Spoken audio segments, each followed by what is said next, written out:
Yeah, I put pyramids on the side. Crash. Take a look. Make sure everything is in order.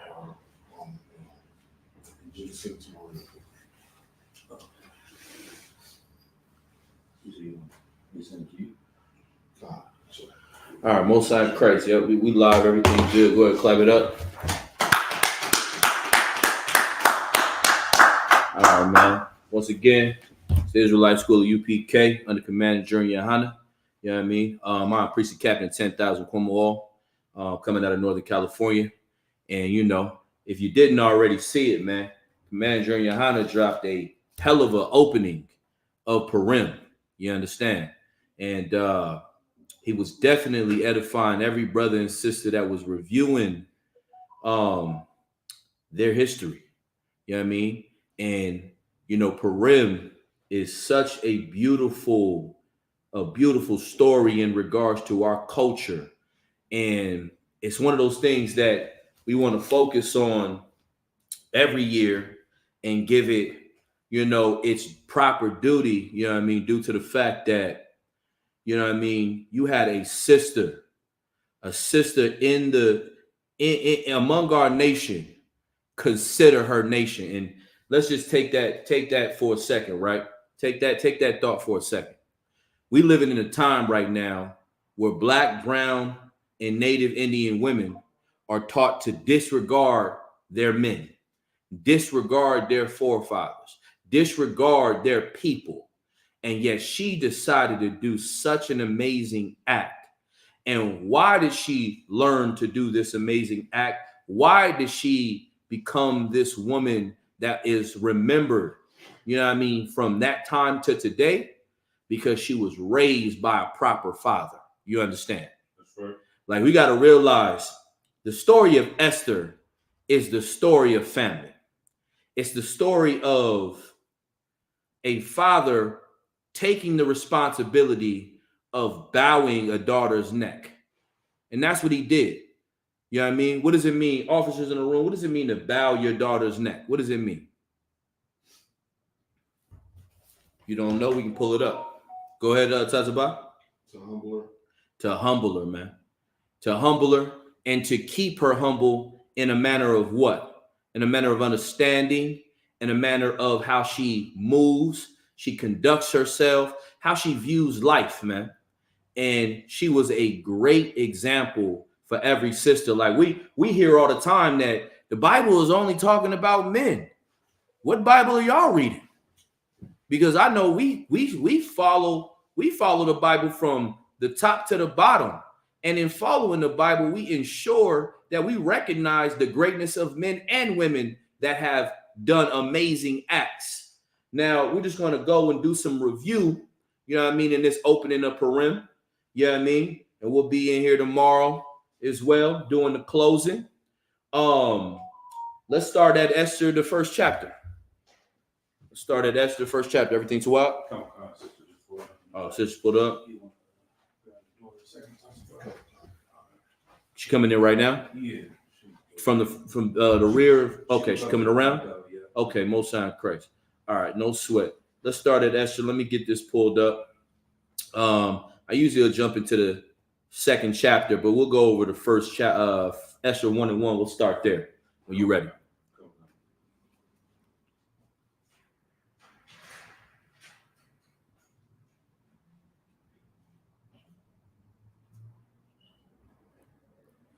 Let me know when you got it.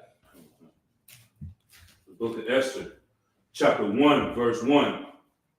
Now it came to pass in the days of Ahasuerus. Ahasuerus, go ahead. Who was Ahasuerus? Ahasuerus was the king that was in charge at this time. You know what I mean? A king that, you know, did such a great thing, which was trust in a Israelite woman. Go ahead. Come. This is Ahasuerus, which reigned from India even unto Ethiopia, over 127 provinces. So it's talking about his role, his reach, his, you know, his arm, how far he could extend it. He had a lot of reach at this time. You understand? and in his reach, you know, it was showing his might and his power and his authority. You know what I mean? Keep going. Khan, that in those days when the king Asuerus sat on the throne of his kingdom, which was in Shushan, the palace. In the 3rd year of his reign, he made a feast unto all his princes and his servants, the power of Persia and Media, the nobles and princes of the provinces being before him. And why am I bringing this out? Because we're gonna set the stage here, right? And this is setting the stage to understand what's going on. Man, he's in his power and his might. This is a heathen king, by the way. It's not our people, you know what I mean? But this was a king that was in rule at this time. And the Lord allowed him to be in rule. The Lord allowed him to have this authority. As such, America is the same type of place that rules provinces, rules and has, what do they call their military bases they have all in other countries? Just military bases, I guess we'll just look at it like that. They got all kind of things the same as this king. Keep reading. Come. When he showed the riches of his glorious kingdom and the honor of his excellent majesty many days. Stop. Go ahead, Slack. Keep going. Even 180 days. Okay. And so let me get into the point. Let's get down into the point where he was trying to, in his might, I'm going to just kind of speed us up in chapter 1. Basically, what's happening is he's showing his might.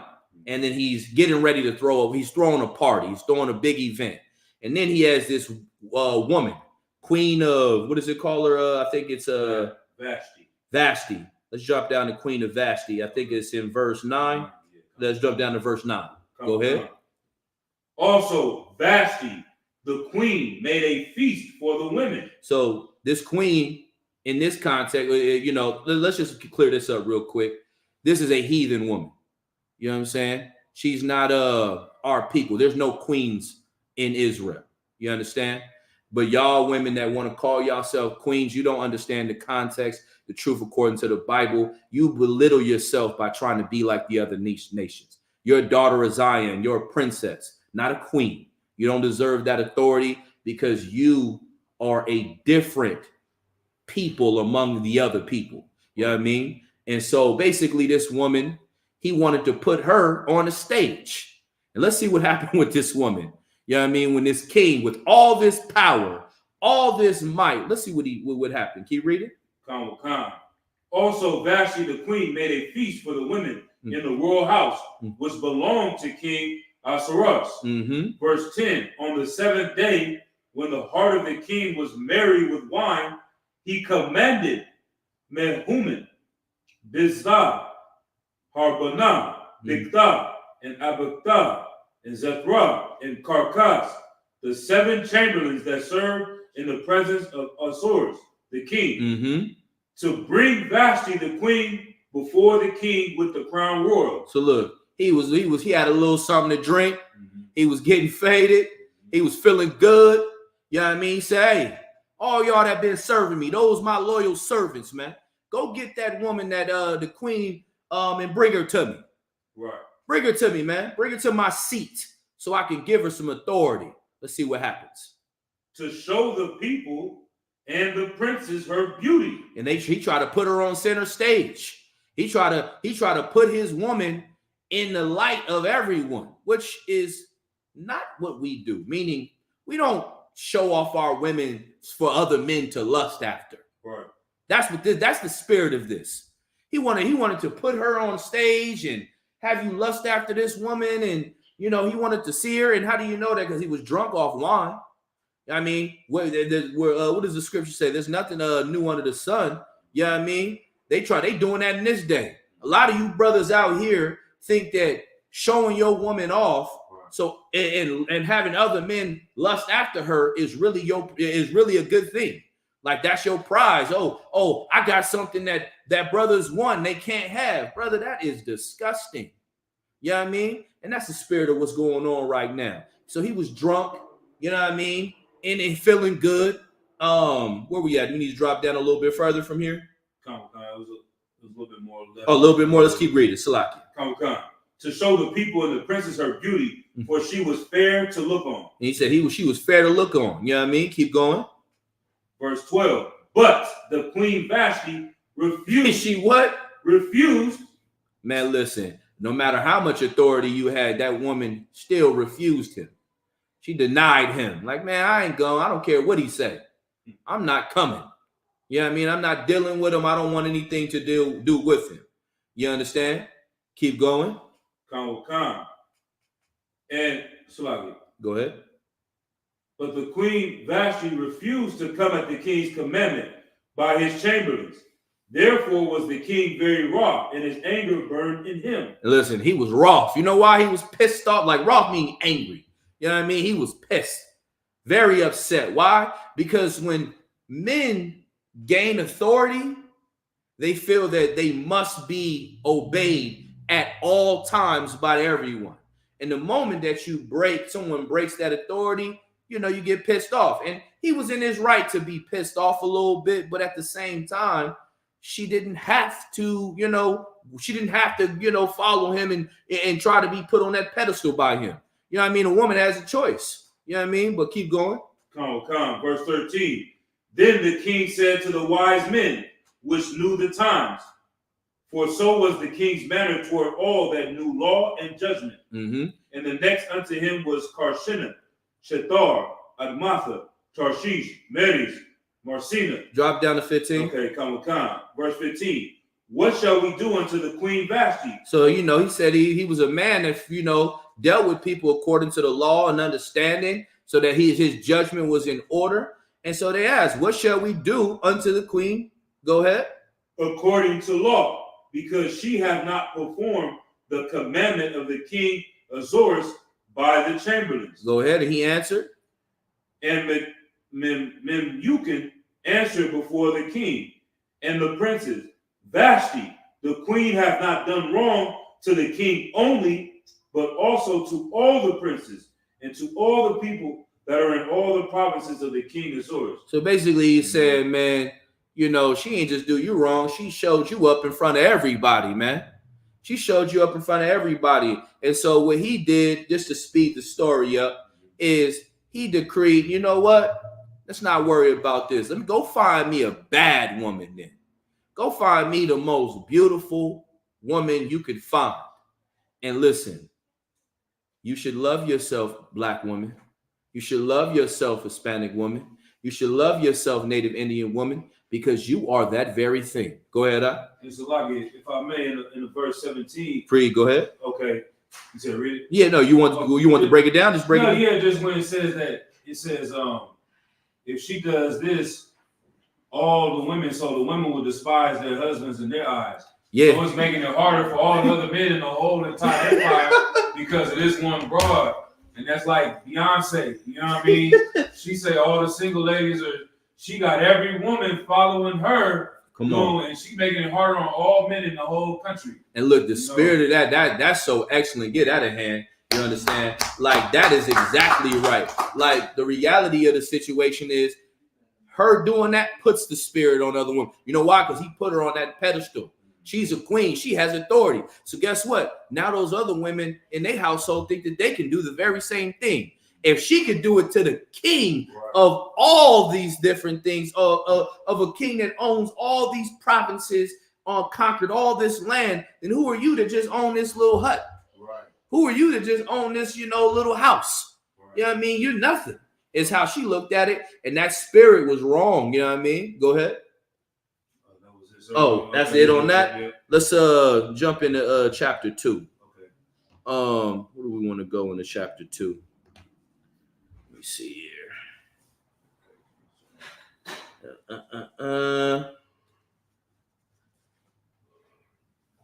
Let's start at verse 1. Okay, come. The book of Esther, chapter 2, verse 1.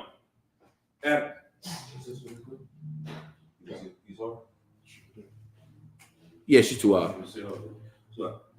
Verse 2. After these things, when the wrath of King Ahasuerus was appeased, he remembered Vashti and what she had done and what was decreed against her. Mm-hmm. Verse 2. Then said the king's servants that ministered unto him, let there be fair young virgins sought for the king.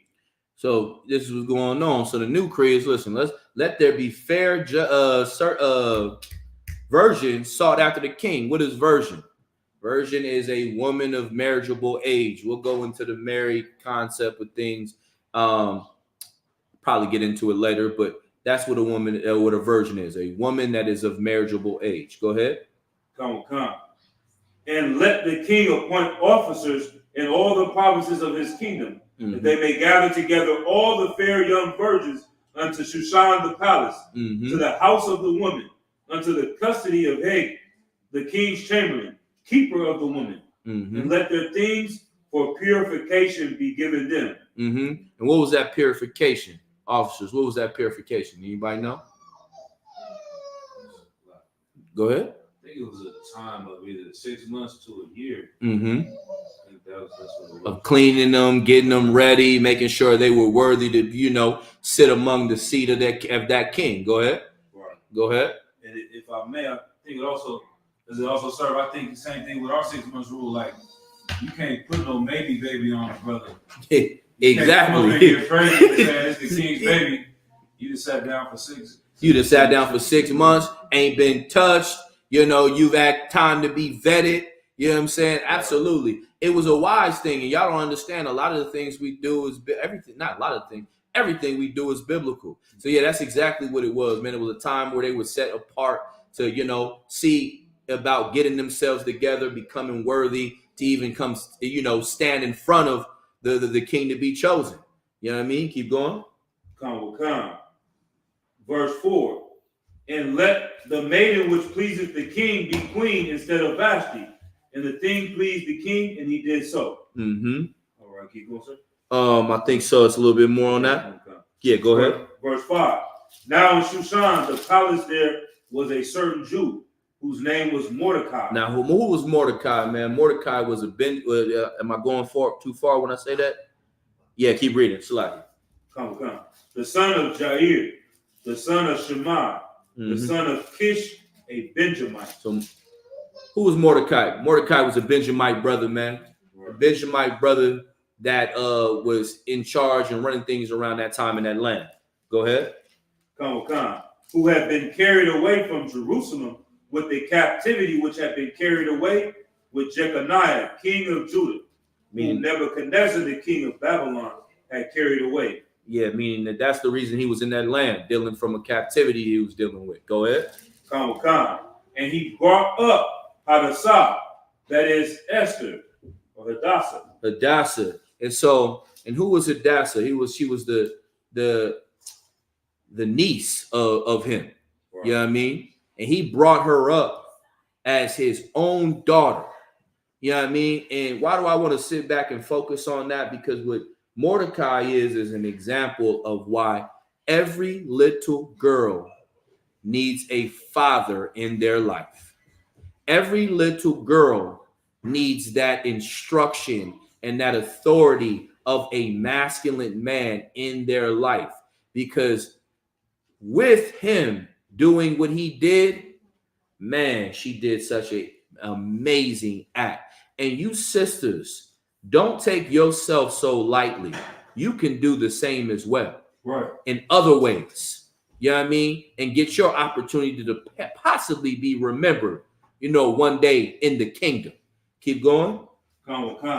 That is Esther, his uncle's daughter, for she had neither father nor mother. And the maid was fair and beautiful. And she was a bad female. I'm talking about, listen, this is Israel, man. Black and brown women, they just the baddest, man. This is what it boils down to. That's why even in this hell-like kingdom, Beyonce is who Beyonce is. Right. She's the pinnacle of what beauty is, even in their culture. Right. You know what I mean? Even though she tries to put on their culture, you see her trying to blonde her hair and put herself in the image of them, the beast. Right. They can't help what she got going on, man. You know what I mean? And that's all our sisters, man. They want every attribute of you, but wanting to be you, because it's inconvenient when they decide to be you. You understand? Right. Go ahead. Whom Mordecai, when her father and mother were dead, took for his own daughter. Listen, he took her for his own daughter. like a good brother, man. You seen that sister, beautiful young daughter.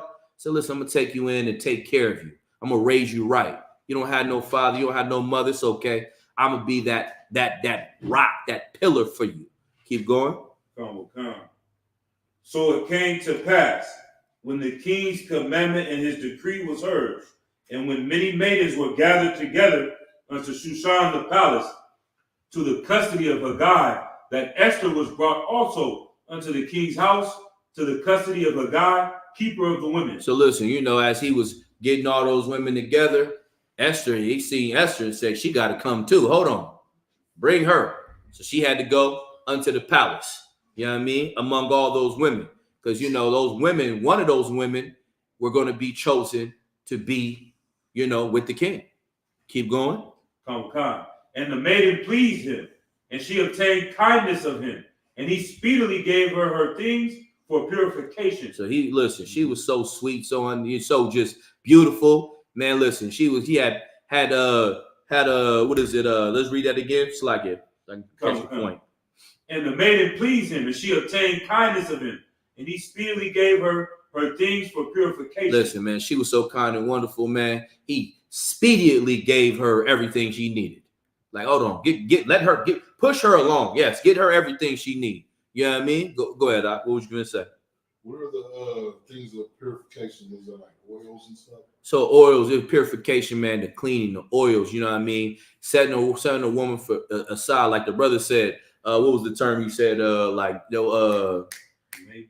Yeah, no putting no maybe babies on. You know what I'm saying? How many brothers these days go get with a woman and don't vet her, and all of a sudden she give them some, and then she automatically pregnant, and then come to find out that's not his child. You know what I mean? So it was a time to be vetted, a time to be cleansed, a time to be purified, a time to just be in your full essence as a woman.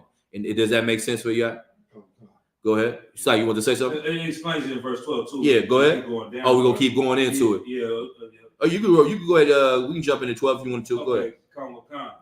Verse 12. Now, when every maid's turn was come to go into King Ahasuerus, after that she had been 12 months, according to the manner of the women, for so were the days of their purification accomplished, to wit, 6 months with oil of myrrh, and 6 months with sweet odors, and with other things for the purifying of the women. So listen, so basically what the king was doing is if a woman was being brought to him, she needed to be vetted for a certain amount of time, meaning she was bathing in certain oils, that myrrh, just to help her smell. So every time she walk in the room, it's like basically working out, eating the right things, taking care of yourself. People don't understand, if you eat the right things, you drink an adequate enough of water, you put the right vitamins in your body, everything about you from your skin gets clearer. You know what I mean? Your smell, you have a natural smell. And then if you're putting good oils and body oils and soaking in them on a day-to-day and you're taking care of yourself, that increases how you smell on a regular basis. You know what I mean? It was something that he was taking those women through. You want to say something now? And it also said in the verse where we left off in 9, go ahead, that she was given 7 maidens, 7 women was just on hand to just cater to her, make sure her feet was good to go, nice and soft, hands delicate, skin was smooth, and listen, on a black woman, brother, right? Oh, listen, they look good now in hell. You understand what I'm saying? So imagine when you give them the opportunity to put that on, put that glory on. Oh my goodness. And Esther was, I don't want to jump, but she, you know what I mean? What does Hadassah mean again? Oh my goodness. Go ahead. Flower, I'm not sure. Yeah, I guess that's not ringing the bell at this moment. It'll come to me in a minute. So let's keep going. Come. Verse 13. Then thus came every maiden unto the king. Whatsoever she desired was given her to go with her out of the house of the women unto the king's house. Man, keep reading. Verse 14. In the evening she went, and on the morrow she returned into the second house of the women, to the custody of Shashgaz, the king's chamberlain, which kept the concubines. She came in unto the king no more, except the king delighted in her, and that she were called by name. Man, listen. The king seen her, man. Said, I need that. It's like when you saw your rib, brother. You seen her, you seen a whole bunch of women, and you looked and said, I don't care about them. Who is that? You know what I'm saying? That's what he saw. And I ain't mad at him. He's a heathen. Don't get it twisted. He's not our people. But listen, the world knows what it looks like when a black woman walks in a room. Like, brother, there's a type of woman, right, that's so beautiful that she takes your breath away. Like, you look at her, even the other women around her go, dang, she is it. That's how bad this woman is. Go ahead. Khan. The book of Esther, chapter 2, verse 15. Now, when the turn of Esther, the daughter of Abihail, the uncle of Mordecai, who had taken her for his daughter, was come to go into the king, she required nothing but what Haggai, the king's chamberlain, the keeper of the woman, appointed. And Esther obtained favor in the sight of all them. And she what? Esther obtained favor in the sight of all them that looked upon her. Man, stop right there and listen. You seen all those women, they vetting them women, and then she walk in the room among all these women, and King said, listen, he called her by her name. Who is that? Esther? Esther, that's the one I want. Drop down to verse 17. Come. And the king loved Esther. And listen, he said, you ever heard of love at first sight? That's what this was. Oh my goodness. He didn't say he liked her. He was happy to see her. He said he loved Esther at first sight, brother. You know what I mean? Because everything about her was beautiful. That's another thing, right? For sisters to take on this particular time during the year, right? Know that your humbleness, know that your sweetness, the way you carry yourself, the way you move, the way you smell, the way you take care of yourself in general matters to us. And it matters so much that a man, he'll want to do anything and everything for you. You have so much power in taking care of you. You know what I mean? That's what you want to get from that. But keep reading, Salaki. Verse 17. Mm-hmm. And the king loved Esther above all women. Man, listen, he loved her above all women, man. You know what I'm saying? He forgot he forgot about the one that disrespected him. The one that disrespected him, he forgot about her, man. Listen, this one, I got Esther now. Go ahead. Come. And she obtained grace and favor in his sight, mm-hmm. more than all the virgins, so that he set the royal crown upon her head and made her queen instead of Vashti. Man, listen, he made her queen instead of Vashti. He was like, listen, you thought it was a game, Vashti? I found one. I got one. You know what I mean? And yeah, he got one. You know what I mean? A daughter that was so beautiful. I wish, no heathen should have our daughters, but we remember this because of what our daughter did, what our sister did. Let me see here. Is there any more I want to bring out on this? So we'll go into chapter 3. Let me see. And the virgins gathered. We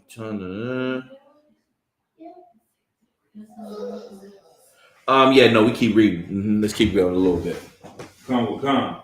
Verse 18. Mm-hmm. Then the king made a great feast unto all his princes and his servants, even Esther's feast. And he made a release to the provinces and gave gifts according to the state of the king. Listen, Mordecai, man, he fell in love with this woman, man. Crowned her his queen, man. Sat him right next to him. Yeah, sat her right next to him. You know what I mean? Keep going. Come.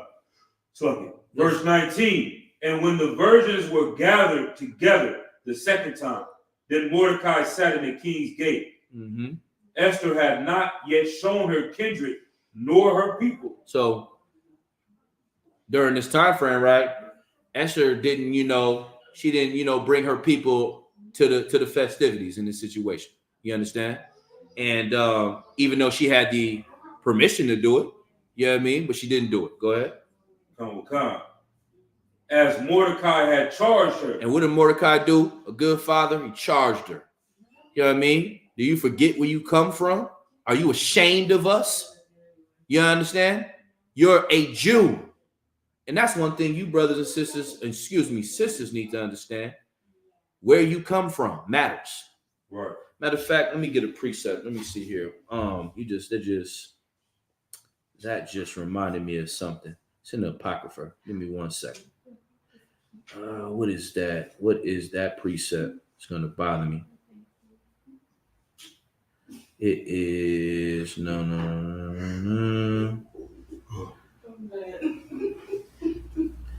Bear with me 1 second, Salaki. Gotta find this. It's gonna plague me. Let me see. So, of your own stock. That's what it's talking about. Let me see if I got it here. No, that's not it. I'll get it in a moment. Keep reading, Salakia. Come. Verse 21. In those days, Salakia, in the middle of verse 20. Mm-hmm. For Esther did the commandment of Mordecai, like as when she was brought up with him. Mm-hmm. In those days. So hold on. I don't want to run over that. You know what I'm saying? He charged her. And Esther, the reason why he charged her, because Esther was moving like if she was raised. Hold on, read that one more time. Come. The last part, the second part of it. Come. For Esther did the commandment of Mordecai, like as when she was brought up with him. Okay, go ahead, keep going. Come. Verse 21. In those days, while Mordecai sat in the king's gate, two of the king's chamberlains, Bigthan and Teresh, of those which kept the door, were wroth and sought to lay hand on the king Ahasuerus. Mm-hmm. And the thing was known to Mordecai, who told it unto Esther the queen. And Esther certified the king thereof in Mordecai's name. Damn right. You know what I mean? Because she was raised right, man. Right. She was raised right. Listen, keep going. Come. Verse 23. And when inquisition was made of the matter, it was found out. Therefore, they were both hanged on a tree. And it is written in the book of the Chronicles before the king. Listen, man. And so Esther, man, being raised right, followed how things should be, did among what her uncle, which was really her father in this sense, and made sure business was handled. And what was this? Why was this done? This was done because she was raised right, but she was a people of great reputation as well. Let's go to verse 3, chapter 3, start at verse 2. Come. The book of Esther. Any questions at this moment? No questions? Go ahead. Come. The book of Esther, chapter 3, and verse 2. And all the king's servants that were in the king's gate bowed and reverenced Haman. Now listen, now we get to a wicked man. Haman. Who was Haman? Haman, Shalaki, y'all keep it down back there. Shalaki, can y'all keep it down back there? Yes, sir. Keep it down. If y'all gonna talk, just bring it back. Go back back there. Y'all kids can talk, but keep it back there. Read it again from top of 2. Come. The book of Esther, chapter 3, verse 2. And all the king's servants that were in the king's gate bowed and reverenced Haman. Now Haman, man, Haman was an evil devil, Right. deceiver. I think he was of the tribe of the so-called small hats, right? Come. Yeah, I mean he's a representation of those that are in power now. Right. You know what I mean? Go ahead. Come. For the king had so commanded concerning him, but Mordecai bowed not, nor did him reverence. Listen, Mordecai looked at him like, man, you get no respect because you have no authority over me. Right. And that's the beautiful thing about an Israelite, man. When you know you serve the Most High power, man, you don't have this fear to bow to other men. Right. You don't have this fear like the president of the United States can walk in here and that doesn't impress me. You know what I mean? Who's another rich devil or oppressor that could walk in the midst of us and people go, oh my gosh, Elon Musk is here or someone that they give of reverence. You understand? Right. And there is no We don't even bat an eye. We don't care. You mean nothing to me. You are beneath us. And that's the spirit of what Mordecai was in, because he was raised to know who he was, who his people were, and who he served. And he didn't serve Haman. You understand? You want to say something now? Come on, God. Go ahead. Read my spirit. No, what you're saying is so heavy, sir. We believe in the Most High God. Everybody in the world, they don't believe in the Lord. Come. So these people represent God to them when they see him. That's why they willing to bow down to him. Elon Musk, he rich, he wealthy. Come on. Surely nothing's better than him. Surely the Lord must be with him. Yeah, you understand? Right. You see money, surely the Lord is with him. Right. Nah, but y'all forget that Satan, you know what I'm saying, is also, you know what I'm saying, blessing his angels here on earth as well. Right. You know what I mean? And it looks like, you know, it could be of God, but it's far from God. And Mordecai, man, was such an austere man in this particular situation. Right.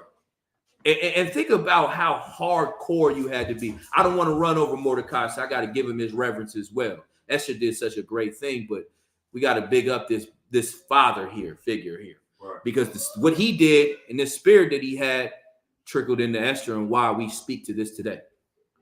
He understood, man, stand on business. I don't care who you are. Let the people praise you. I will not. Can you keep reading, Salaki? Come. Verse 3. Then the king's servants which were in the king's gate said unto Mordecai, why transgressest thou the king's commandment? They said, listen, why do you transgress the king's commandment? Go ahead. Come. Verse 4. Now it came to pass, when they spake daily unto him, and he hearkened not unto them, that they told Haman. Hey, look, now these listen, I want to call them something, but for lack of better words, I'm going to try to be as professional as possible. These minions of Haman were extremely upset that they did not, that Mordecai did not do as everybody else and follow the leader. Because what did Mordecai know? He wasn't really in charge. He didn't deserve to get what he was getting as far as the praise and the recognition and the reverence. And so he would never bow his neck. And neither should you to an enemy. Right. Neither should you to those that do not represent justice for your people. Never bow your neck to people that destroy you. These people are beneath you. You know what I mean? Keep reading. Come. Now it came to pass, when they spake daily unto him, and he hearkened not unto them, that they told Haman to see whether Mordecai's matters would stand. For he had told them that he was a Jew. Listen, who? For he told them he was a what? A Jew. Listen, feel good to let these people know you're an Israelite. You on the job? Hey, I heard about those black Hebrews. Oh, yeah. I believe in that. I'm a Jew. You know what I'm saying? Now I'm going to tell you to do things in decency and order. You know what I'm saying? Because, some things are, know your audience. But the scripture says in Matthew, blessed be he who is not offended in me. You understand? Never be offended to wear your shield. Never be offended to let the earth recognize who you are. Your fringes is a representation of your culture. You know what I mean? That border of blue is a reminder. You know what I mean? Those mitris and war scarves are a representation of your culture, and wear them with pride. You understand? And never feel ashamed. You know what I mean? It's like these other nations don't feel ashamed to put their culture in front of you. Right. And they try to force feed you it. Right. Every day you wake up, every day you go to the slavery, you're force fed Christmas. Every year. You're force fed. You just were force fed Valentine's Day. Right. You're gonna be force fed. You were force fed President's Day. Honor their presidents. Honor their pagan holidays. Honor everything about them. So don't forget to make sure you honor the Lord every day. You know what I'm saying? He said, for I am a Jew. You know what I mean? I'm an Israelite, man. We don't bow to you type of people. Go ahead. Verse 5. And when Haman saw that Mordecai bowed not, nor did reverence, then was Haman full of wrath. And listen, that man was hot. Who cares? But, for rightful so, he thinks he's in power. He thinks he got position. So he was upset and angry. Who cares? You know what I mean? Mordecai didn't bat an eye. He's a Benjamite. Listen, I see some cold Benjamites in my day. You know what I'm saying? I know a few. Commander Johanna. Right. Cold. Right. You know what I'm saying? Who's another Benjamite? General Haas. Cold. I think it's General Mayak Benjamite. No, he's Judite, right? Yeah. Captain Mashak. Cold. You understand? Put those father figures, those brothers in your mind and realize how unbending they are. Right. And that's Mordecai, raised from good stock. You understand? Keep going. Verse 6. And he thought scorn to lay hands on Mordecai alone. Listen, he was so scorned. He was so pissed off, upset about not getting reverenced, not being told you were great, even though you weren't, not being bowed to, because you felt you deserved it. You know what I mean? He wanted to put hands on him. Go ahead. Wherefore, for they had shown him the people of Mordecai. Wherefore Haman sought to destroy all the Jews that were throughout the whole kingdom of Ahasuerus. Listen. Even look, I don't want to run over that. So Haman got so pissed because this brother stood on business. He said, listen, this is the spirit of Esau. Just so you understand, right? This is the spirit of Esau. Haman was so upset that one brother stood up. You got to take care of all of them now.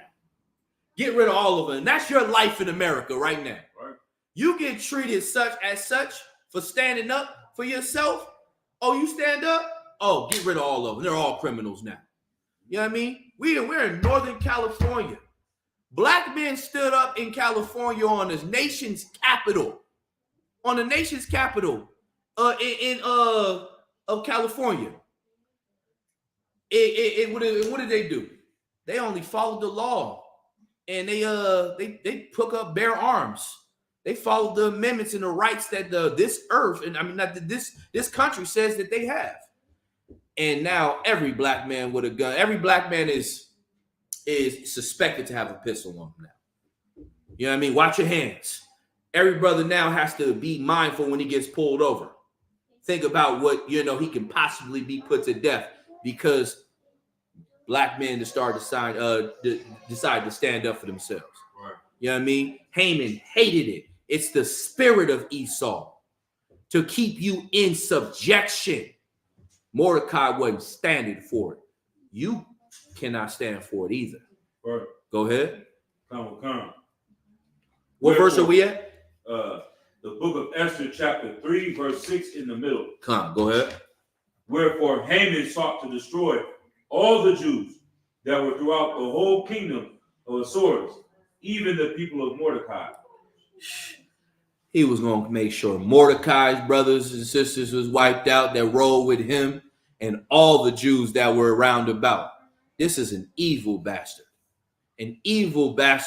that deserved the judgment that was rendered onto him. And this is another thing, right? The spirit of Haman is the spirit of America. That's right.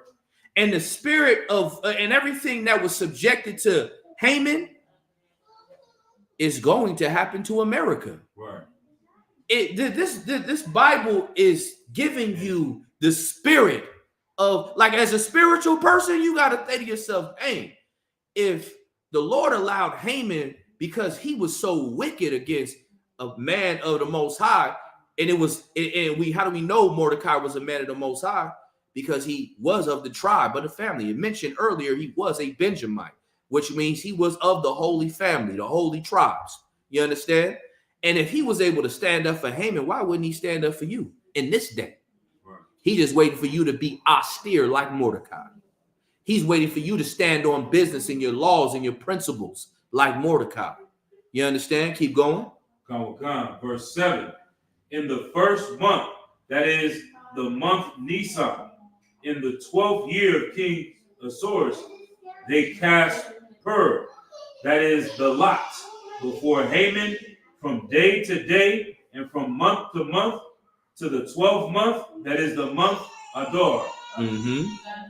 And Haman said unto King Ahasuerus, there is a certain people scattered abroad, and dispersed among the people in all the provinces of thy kingdom, and their laws are diverse from all people. Hold on. Hold on. Listen, Haman recognized it, and this is another thing. You know, he recognized that the people that he needed to destroy were different from him. Right. Their laws were different. They were scattered abroad, which is you, thus saith the Bible. You understand?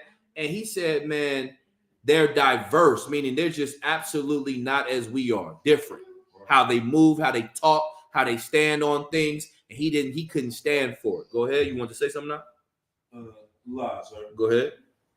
I think is there a little bit more? We're in 9. Right, yeah. Come read verse 8. Go ahead. Oh, verse 8. Yeah. Neither keep they the king's laws, therefore it is not for the king's profit to suffer them. He said, listen, it's not for the king's profit to suffer them, man.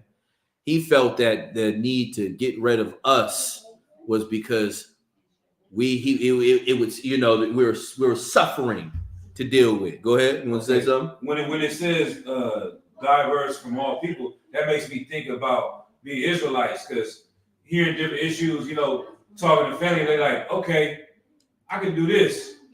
I can celebrate this holiday, and I can go with these people over here, and I can accept this, and I can accept that. Like, Asians celebrate Christmas. Mm-hmm. East Indians celebrate Christmas. Mm-hmm. Japanese, you know what I'm saying? All of the Africans, they all celebrate Christmas. There's no problem. America don't have no problem with them. Mm-hmm. The Israelites, we don't do it. We're the only ones that don't submit to what they do. Exactly. And we are, and because of that, we're peculiar. And then we find ourselves on falsified websites being classified as a hate group. Right. But we've never put anyone to death like these actual hate groups. You know, we don't storm your capitals. You know what I mean? We don't get out here and do heinous crimes. Matter of fact, we don't commit any crimes. Right.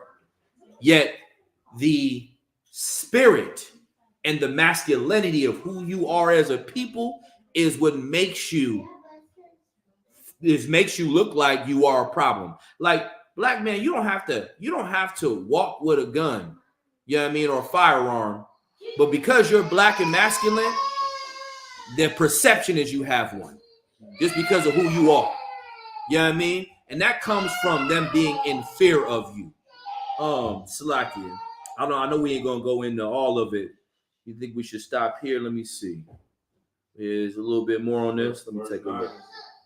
Yeah, keep going. Ending at the end of verse 8. Therefore, it is not for the king's profit to suffer them. Mm-hmm. Verse 9. If it please the king, let it be written that they may be destroyed, and I will pay 10,000 talents of silver to the hands of those that have the charge of the business to bring it into the king's treasury. Listen, Haman was so pissed, man. Haman said, man, I got money for you, man. He put a ransom on your head, man. Right. You know what I mean? He put a ransom on your head. That's no different than the prison system today. The stocks and bonds, man. Right. You getting put in prison and being incarcerated or being dealt with illegally is because there's a ransom on your head. Ray was looking this up earlier today, man. Every prisoner in California, every prisoner that is in the state of California gains the state of California $106,000. That's more that they're it's more profitable for you to be in prison than to work a regular 9 to 5. And you know what I mean? The numbers ain't, the math ain't mathing. You understand what I'm saying? $106,000 a year it takes to take care of one prison inmate, but you can't pay the people on the streets that go to work to do a 9 to 5 enough money to keep themselves living. That's because it's profitable in your death. It's profitable in you being attacked and put beneath all these other nations. You know what I mean? Is there any more on that? No, sir. Let's see. Let me take a look. I I think it's a little bit more. Go ahead. And I will pay 10,000 talents of silver to the hands of those that have the charge of the business to bring it into the king's treasury. Verse 10, and the king took his ring from his hand and gave it unto Haman, the son of Hammedatha, the Agagite, the Jews' enemy. The Jews who? Enemy. Listen, man. Listen, he put a ransom on you, called the bounty hunter. That's who he is. Well, the Agagite, Amathada, whatever his name is, the Agagite, the Jews' enemy, that's a bounty hunter, man. You know what I mean? Put the money in the bounty hunter's hand to go put in the work. Go ahead. And if I may also go into the Amalek being the enemies of the Jews, that tribe, his father was an enemy to the Israelites. So it's just ironic how the enemies of Israelites, Amalek, try to take our culture. No, that's how much they hated us. They want to be us. And they, you know what I mean? No, and that's a fact. Like, when that's so heavy that you say that, because the irony of it is, right? And when we talk about this, the Bible talks about those people being our enemies. And then to sit back and see how they, like you said, they've stolen our culture and profited on it.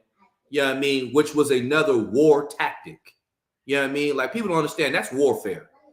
I'm going to take your culture, throw it on me, and then turn around, and every time you try to stand on who you are actually by blood, I'm going to call you anti-Semitic. So that now every time you hear the word anti-Semitic, I don't have to answer anything. I put up the wall. Like, that is warfare. Right. And that's why we got to get on these internet. That's why we got to get on these airways. That's why we got to bleed them dry. You know what I mean? That's why you got to rock the shield. Like, you brothers that don't rock this holy shield as the representation of what house you belong to, you're an enemy to your King Christ, man. You're an enemy to him, because then you really don't believe that you're going to sit on the throne of that he's going to sit on the throne of David. That's why we rock it. You understand? I think that it's a little bit more on that, or that's it. I think that's it on that verse. Yeah. Okay, let me see where else. I don't want to know. I don't necessarily want to go into everything. I'm gonna try to jump a little bit. We got to go into 7 and 8. Let me see here. We was in chapter 4, right? I think it was 3. 3. Let's go to 4. Let me see. It's done, Mordecai. Hold on. It's a little bit more in 3. Let me get down. Hold on. Where I want to go. Supposed to Kings, I think 13. Yeah, let's go to 13. Come on. The book of Esther, chapter 3, verse 13. And the letters were sent by post into all the king's provinces to destroy, to kill, and to cause to perish all Jews. Stop right here. So look, what's going on, right? So now let's create the setting. So Mordecai standing on business, man, being an austere man, it offended Haman. Haman then decided to go about eradicating our people, man. Right. And in eradicating our people, he hired our enemies. You know what I mean? He sent the hitman, the bounty hunters, to go get us, and then got it cleared by the king. And what did the king do? The king gave his ring to Haman so that what? He could send these letters, because as we know, when you send off letters and he gave him the ring, he can stamp that with his insignia, so that when these letters get shifted off to different provinces where our people who earlier were dispersed amongst all these different places, when these letters arrive, they'll know they're valid, so that they can wreak havoc on the Lord's chosen people, right? Right. And so read verse 13 again. Come. And the letters were sent by post into all the king's provinces to destroy, to kill, and to cause to perish all Jews. Listen, they were trying to kill all of us, man. Unalive all of us, man. All of us, because he didn't want to stand when you told him to stand. Because he didn't want to praise you and give you reverence when he believed in his every fiber of his being you were beneath him. That's right. You understand? Keep reading. Come. Both young and old, little children and women, in one day, even upon the 13th day of the 12th month, which is the month of Adar, and to take the spoil of them for a prayer. Stop right there. And not even just the men, but the women, the children, the babies. So you get mad at me when I go and read, happy shall thy be, when I take thy little ones and bash them against the stones. Right. I do that and I have that understanding because what has happened to my people? What type of madness and bounties have been put on our heads, man? This is a goddamn bounty. Letters sent all over to tell you, get rid of them all. I don't want to see a baby crying. You understand? Keep reading. It's like Go ahead, please. Keep cutting off, sir. No, please cut in when you need to. Last thing I'll say is it would just remind me like Commander Hunter when he talks about in America today, we giving you everything. When we ask for anything, they get even more angry. Like he was already Mordecai's a slave in the kingdom. He doing whatever y'all tell him to do. He worked for y'all. He cooked. He cleaned. He do whatever you need him to do. He just like, man, I'm not about to bow down to you. I just want to take a knee because my people's getting killed, and they gonna kick you out the NFL, destroy your career, do all that because you just asking for, just asking for a little bit of integrity. Yeah. What does that remind you of, brother? Go ahead, It reminds me of right now that they hate on immigrants and all that stuff right now, but you know what I'm saying, or they have no money for the starving people here, but they sending $90 billion to the Ukraine or something. That's absolutely right, but biblical, what does it remind you of? Everything that's going on now, what does that remind you of what he just said? And then I'm a reiterate what he just said again. He was basically saying it reminds him of, how Commander Johanna said, we're treated in America. We're in America. We're cooking your food. We're cleaning your buses. We're cleaning your banks and we're doing all the footwork, everything. And all we ask is that you give us just a little piece of something. And when we ask for it, you give us more work. You put more trouble on our head. What does that remind you of biblically? You want to take a shot at it? Go. No sweat. Don't sweat. What does it remind you of? That's in Egypt. That get his brother a hand. Listen, that's Pharaoh. You understand?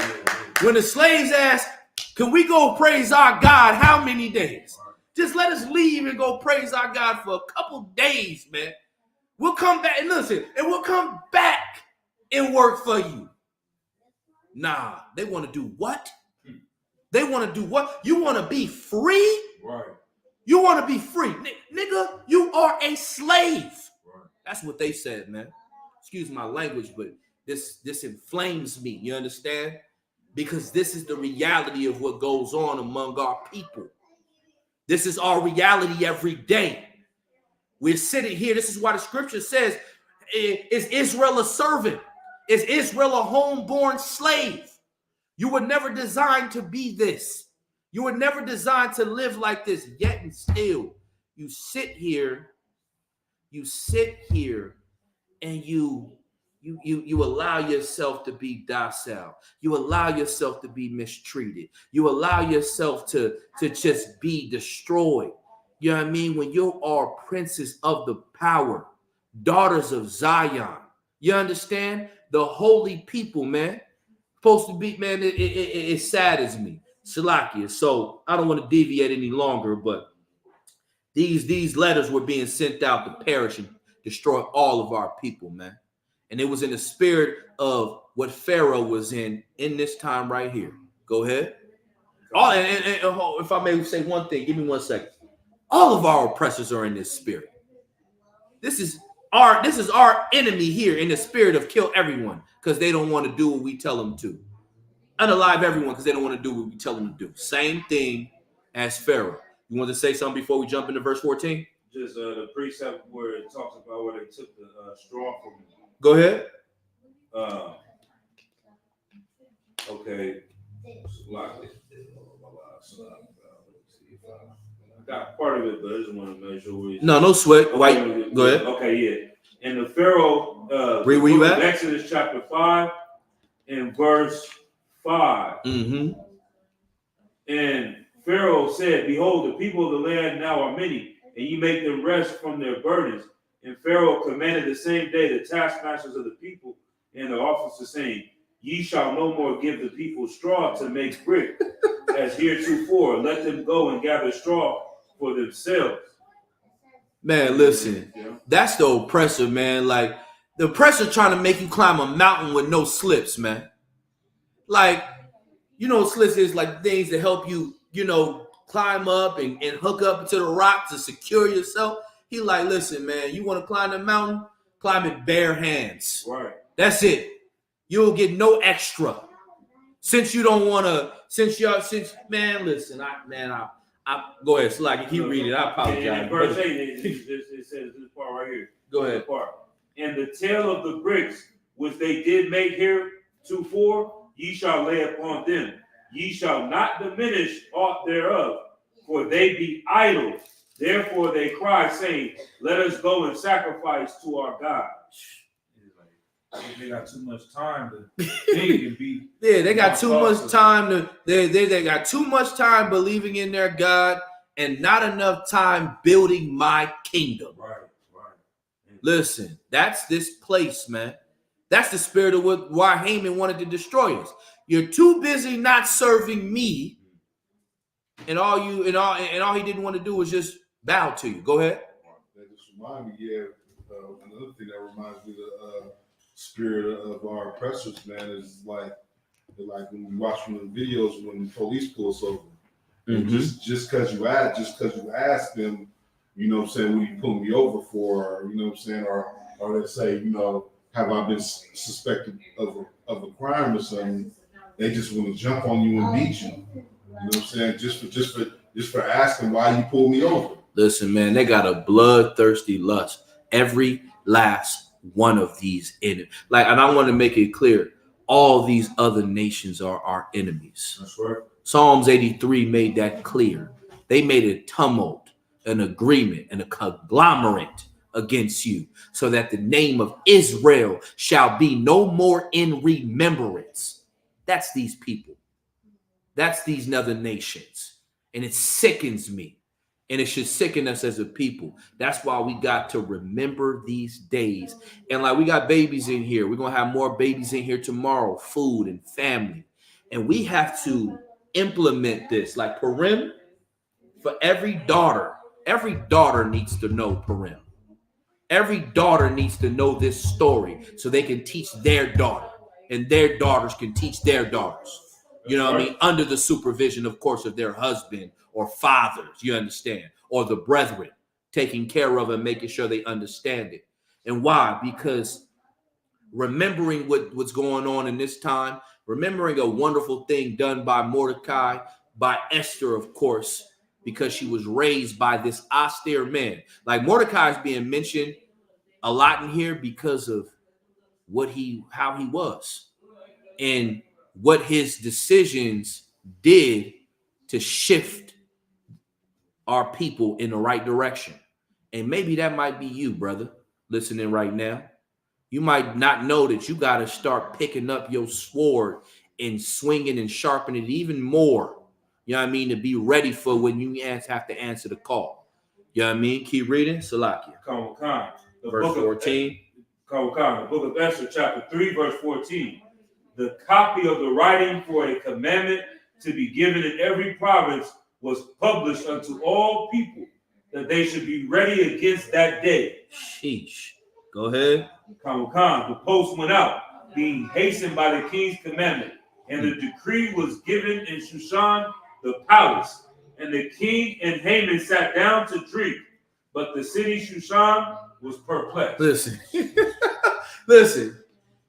Haman was such a filthy bastard that after he got all this work, all these bounties and all, it's like him trumped up all these charges like a judge or a terrible lawyer or a liar in court, you know what I mean? Or a false witness, trumped up all these charges, man. And then he sat down, man, and had a drink. But the people were perplexed because to be perplexed was like they were in such confusion. Like, man, what's going on? Verse of chapter 4, verse 1. the book of Esther, chapter 4, verse 1. When Mordecai perceived all that was done, Mordecai rent his clothes. Listen, man. Mordecai saw what happened and seeing what was going down among his people for his decision. He rent his clothes. Why did he rent his clothes? Rent mean tore his clothes because he was in pain. Because he didn't understand how standing for the Most High would affect his people like this. How standing for the Lord could put them in jeopardy. And he was hurt by it. As any brother that loves his people. Any brother love his people, his family. It said, not only did it say in this decree, in these letters that were being brought out, that he was going to go after all the Jews that were scattered, but it was also his close-knit family. So now you're thinking about what's going to happen to you, but you're also thinking about what's going to happen to all your brethren, which is important because he wasn't thinking about just himself. He was thinking about his entire family. And who was our entire family, nation of Israel? That's blacks, Latinos, and Native American Indians. So be in the spirit of Mordecai, man, and understand you should be upset and saddened to see what goes on with your other brothers right now. That's right. You know what I mean? I was riding up here earlier, man, coming up that 5, man, before I hit the 580, man, and damn near, man, I had to turn the music off, man, and we was just sitting in the car rolling, man. Because I saw my brothers in the fields, man. In the fields. And it didn't look right to me. I looked over and saw my brothers picking in fields like they were picking cotton, getting crops ready for piggish, disgusting people like Haman of today so that they can eat deliciously. And it saddened me. And it hurt me, man. It made me and my mind's like, dang, what do I have to do to change their narrative? What do I have to do? I have to now go fight for the Mexicans. I gotta go fight for the Guatemalans, the Salvadorians. I gotta be a bigger role because, man, you know what I mean? If I don't, who will? And all this is happening to his people because he stood on the Lord's business. You got to be prepared, man. Count the cost before you go to war. You know what I mean? But he counted the cost. Mordecai counted the cost, as we understand. That's why we're reading about him today. Keep reading. This is Esther chapter 4, verse 2 or 1? Middle of verse 1. Middle of verse 1. Go ahead. And put on sackcloth with ashes and went out into the midst of the city and cried with a loud and a bitter cry. Listen, man. And this wasn't no punk cry. He wasn't shameful for doing this. Man, he was hurt, man. Why was he hurt? Because he could only think about how horrible. You know what it means to bear the brunt of your people being destroyed? Because you, brother, that's a lot of weight to carry.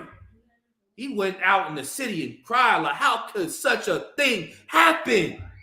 How is this possible? All I did is ask for some respect. And now I'm getting death not to just me, but all my people? Man, what's going on, brother? Keep going. Verse 3. And verse 2. And came even before the king's gate, for none might enter into the king's gate clothed with sackcloth. And he came to the king's gate. But none could enter into the king's gate with sackcloth, meaning you couldn't walk in looking a certain way. You had to be presented a certain way, like basically saying you couldn't look like a peasant walking into here. It's pretty much what he was saying.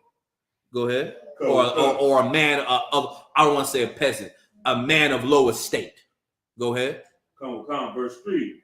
And in every province whithersoever the king's commandment and his decree came, there was great mourning among the Jews, and fasting, and weeping, and wailing, and many lay in sackcloth and ashes. Go ahead. Verse 4. So Esther's maid and her chamberlains came and told it her. Then was the queen exceedingly grieved, and she sent raiment to clothe Mordecai, and to take away his sackcloth from him, but he received it not. Listen, when Esther heard of it, man, being a good daughter, my father is in pain. Man, send him some relief. Send him something to make him feel better, man. You know what I mean? But he didn't receive it. You know why? Because how could I put on clothes? Like putting on that sackcloth is traditional for us as a people when we go through lamentation. Because he was lamenting meaning mourning. He was mourning this situation. He was saying to himself, dang, man, like, what have I done? You know what I mean? Keep going. Verse 5. Then called Esther for Hatak, one of the king's chamberlains, whom he had appointed to attend upon her, and gave him a commandment to Mordecai, to know what it was and why it was. So Hatak went forth to Mordecai unto the street of the city, which was before the king's gate. And so Esther sent out a decree like, hey, man, go find out what's going on. What happened, man? Why is my father acting as such? You know what I mean? Because she couldn't understand. You know what I mean? Keep going. Verse 7. And Mordecai told him of all that had happened unto him, and of the sum of the money that Haman had promised to pay to the king's treasuries for the Jews to destroy them. Okay. And so basically what's happening, man, Esther's servant came, reached out, Mordecai let him know what was going on, and then the message got over to Esther. Let's get down into that part. I don't want to have to go through all of it. Let me see. Just speed it up a little bit.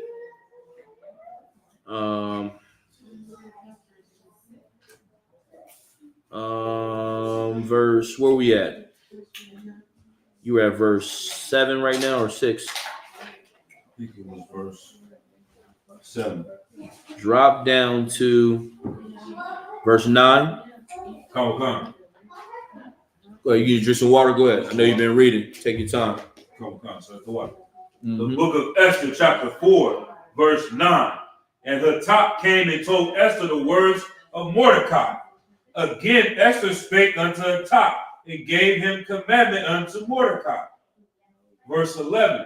All the king's servants and the people of the king's provinces do know that whosoever, whether man or woman, shall come unto the king into the inner court, who is not called, there is one law of his to put him to death, except such to whom the king shall hold out the golden scepter, that he may live.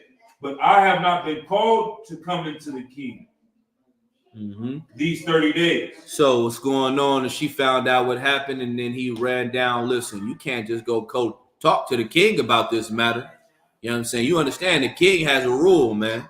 If you ain't getting the golden scepter pointed at you as being available to talk, listen, you're gonna get put to death, man. You're gonna be unalive. You know what I mean? And let me see. We can go a little further, and then we're gonna jump into the rest tomorrow. Go ahead. Come. Verse 12. And they told Mordecai Esther's words. Then Mordecai commanded to answer Esther, think not with thyself that thou shalt escape in the king's house more than all the Jews. Listen, he said Mordecai dropped something heavy on her. He said, listen, I understand what the rule is, Right. but think not for thyself at this moment. Like, we got something big at stake right now. Right. You know what I mean? I know that, he has his rules, but think not for thyself. Go ahead. Come. Verse 14. For if thou altogether holdest thy peace at this time, then shall their enlargement and deliverance arise to the Jews from another place. But thou and thy father's house shall be destroyed. And listen, he said, listen, if you take this as a light thing and do not take this with a sense of urgency, daughter, you're going to come back and a lot of your father's house is going to be unalived. Right. You understand? And how did Esther feel about her family? She loved Mordecai. She loved her family. You know why? Because they took her when she didn't have anything.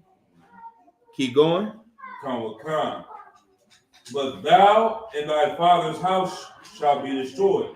And who knoweth whether thou art come to the kingdom for such a time as this? Then Esther bade them return Mordecai this answer. Verse 16, go gather together all the Jews that are present in Shushan, and fast ye for me, and neither eat nor drink 3 days, night or day. I also and my maidens will fast likewise, and so will I go in unto the king, which is not according to the law, and if I perish, I perish. Hold on, read that one more time. If I what? If I perish, I perish. Listen, daughters, listen very well. Take no care of thy own life. Right. Take no care of thy own life if thy people's life is at stake. That's what Esther said. You telling me that you weak? You telling me you have no representation in this Bible because there's no book of this woman and that woman? We're reading the book of Esther right now. We're reading an excellent tribute of what a sister did that needs to be honored among our nation, man. And I'm going to stop right there because it's the opening. We're going to close out the feast and we're going to find out tomorrow. You know what I mean? And we're going to give another review of this, you know what I'm saying, of just where we're at. And then we're going to go ahead and find out what amazing things were done in regards to Esther and Mordecai and the king and Haman and et cetera, et cetera. And we're going to find out what happens when you serve the Most High Power amongst your enemies, when you don't bend on your principles and laws. You could be a slave and still keep your laws. And it's shown here. With that, any other questions before I end the class? And we'll pick this up tomorrow. All right, no sweat. With that, you on Shamar, right? Pass the class over to Priest and Officer Tazabah. That concludes the class. Men of Israel, stand. Amijam. Salakia. One courtesy salute to the teacher. Men of Israel, Amijam Shabbat. Amijam Barak. Yahweh Shem Yahshua Barakatham. Yahweh Shem Yahshua Barakatham. Men of Israel, one courtesy salute to the sisters. Sar, turn. Sister stand. Men of Israel, one courtesy salute to the teacher. Amijam Shabbat. Amijam Barak. Yahweh Shamar Latham Hashem Yahshua. That concludes our class. Dismissed. Most High praise.